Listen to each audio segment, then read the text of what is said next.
Welcome to the Learning Pines YouTube. We hope this video helps. You'll start by confirming your Roku supports either a third-party browser app or screen mirroring. Check model quickly and move on.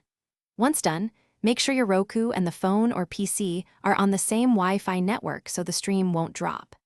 Next, install a supported browser app from the Roku Channel Store or enable casting on your device. This first action gets you into the browsing flow immediately, so proceed without pausing. Once connected, open the browser app on Roku or initiate casting from your phone's share menu. You'll see the page appear on the TV. Use the Roku remote to type URLs if the app supports it, or control the tab directly from your phone for smoother input. Make sure to adjust resolution or zoom to fit the 16:9 screen properly, because a mismatch affects readability. If you need faster navigation, keep a keyboard paired with Roku. To finish, close inactive tabs and sign out of accounts to protect your privacy.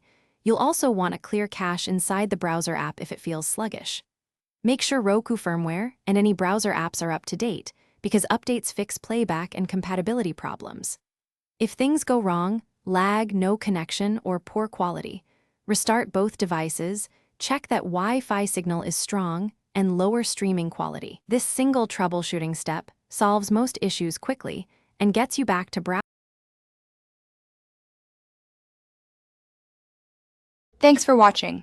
Consider subscribing if we helped you.